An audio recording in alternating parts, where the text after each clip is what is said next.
Assalamualaikum warahmatullahi wabarakatuh. Selamat pagi, Pak. Mohon izin, Pak, izin memperkenalkan diri. Nama Taruni Muda Adina India Putri, latar 2302003, kelas MTC 1.1. Di sini saya akan memaparkan salah satu materi dari mata kuliah karakteristik kendaraan bermotor, yaitu tentang suspensi.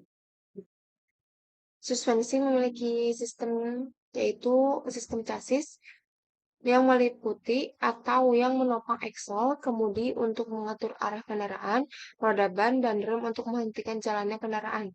Sistem ini sangat berpengaruh terutama pada kenikmatan berkendara dan stabilitas. Suspensi dirancang untuk menyerap kejutan dari permukaan jalan, sehingga menambah kenyamanan dan stabilitas berkendara serta memperbaiki kemampuan cengkraman roda. Suspensi terdiri dari gas, shock absorber, stabilizer, dan sebagainya. Suspensi memiliki dua tipe, yaitu tipe rigid dan tipe bebas. Suspensi memiliki fungsi sebagai berikut. Selama berjalan, kendaraan bekerja sama dengan roda, menyerap getaran, oksilasi, dan kejutan dari jalan, memindahkan gaya pengereman dan gaya gerak ke bodi, menopang bodi, dan memelihara antara bodi dan roda-roda. Komponen utama suspensi yaitu ditunjang oleh komponen-komponen seperti pegas, shock absorber, ball joint, dan masih banyak lagi. Pegas terdiri dari tiga, yaitu pegas koil, pegas daun, dan pegas batang torsi. Pegas koil dibuat dari batang baja khusus dan berbentuk spiral. Sedangkan pegas daun dibuat dari bilah baja yang bengkok dan lentur. Dan yang terakhir adalah pegas batang torsi, dibuat dari batang baja yang elastis serta dapat dipuntirkan. Masuk ke salah satu komponen yaitu shock absorber.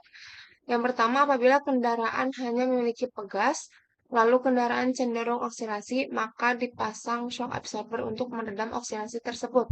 Terdapat minyak absorber di dalam shock absorber, yaitu minyak ini akan mengalir melalui orifice, salah satu lubang kecil yang ada di dalam shock absorber pada waktu piston bergerak. Itu adalah salah satu kerja shock absorber. Shock absorber digolongkan menurut cara kerjanya, yaitu konstruksi dan medium kerjanya. Nah, komponen yang kedua yaitu ball joint. Ball joint berfungsi sebagai sumbu putaran roda pada saat kendaraan membelok. Ball joint menyeimbangkan kendaraan dan roda agar tidak melenceng. Pada bagian dalam ball joint terdapat gemuk untuk pelumas. Pada saat interval tertentu, gemuk harus diganti dengan tipe molybdenum disulfide lithium base. Stabilizer bar berfungsi untuk mengurangi kemiringan kendaraan akibat gaya sentrifugal saat membelok. Untuk suspensi depan, biasanya stabilizer dipasang di lower arm melalui bantalan karet dan linkage. Cara kerjanya adalah ketika roda kanan dan kiri bergerak ke atas dan ke bawah, maka stabilizer harus turun dari puntiran. Jadi stabilizer itu bisa dipuntirkan, bisa memutar. Lalu selanjutnya ada strut bar. Salah satu ujung dari bar ini dipasangkan pada lower suspension arm dan ujung lainnya diikat ke bracket strut bar yang diikatkan ke bodi atau cross member melalui bantalan karet.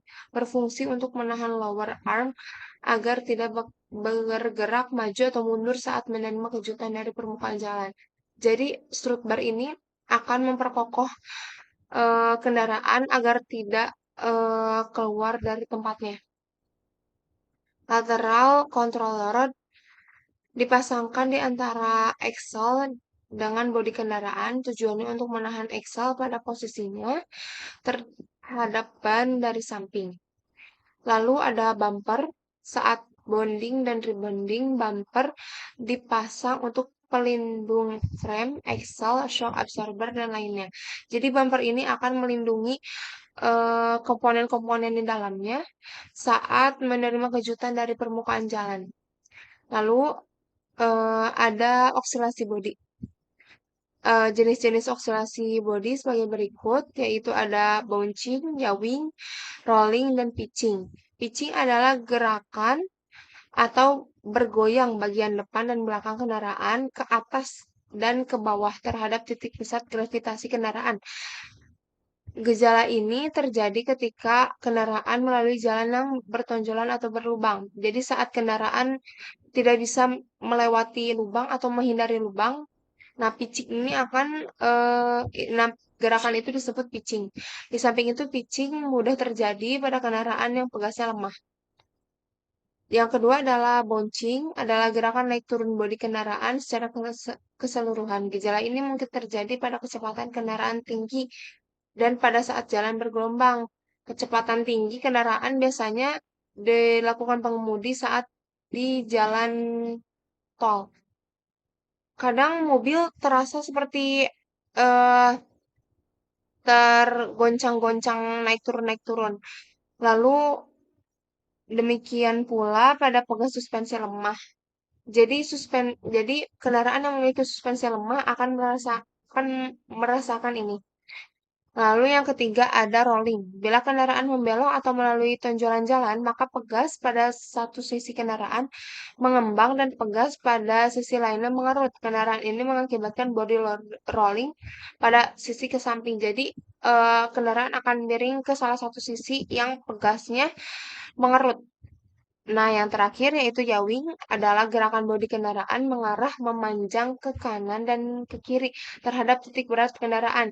Yawing kemungkinan terjadi pada jalan yang menyebabkan pitching. Jadi, yawing dan pitching ini saling berhubungan. Lalu ada tipe dan karakteristik suspensi menurut konstruksi. Yang pertama adalah suspensi rigid axle. Roda kiri dan kanan dihubungkan oleh axle tunggal. Nah, terdapat fotonya ya di PPT yang saya tunjukkan. Yang kedua adalah suspensi model bebas atau disebut suspensi independen. Roda kiri dan kanan tidak dihubungkan dengan axle tunggal. Sangat terlihat jelas perbedaannya. Lalu ada sistem suspensi depan. Nah, suspensi ini sendiri, sistem suspensi maksudnya terdapat dua yaitu sistem suspensi depan dan sistem suspensi belakang. Perbedaan besar antara suspensi depan dan belakang disebabkan roda depan dapat membelok. Ketika kendaraan membelok atau melalui jalan yang tidak rata, roda-rodanya menerima gaya dari permukaan jalan. Suspensi berfungsi menyerap gaya-gaya yang diinginkan, dapat mencegah perpindahan secara berlebihan atau merubah kemiringan roda. Sebagai contoh yaitu terdapat tipe Mach-Chaplerson strut, tipe Mach-Persen strut dengan lower arm berbentuk L. Lalu yang ketiga, tipe double wishbone dengan pegas koil. Yang keempat, tipe double wishbone dengan batang torsi.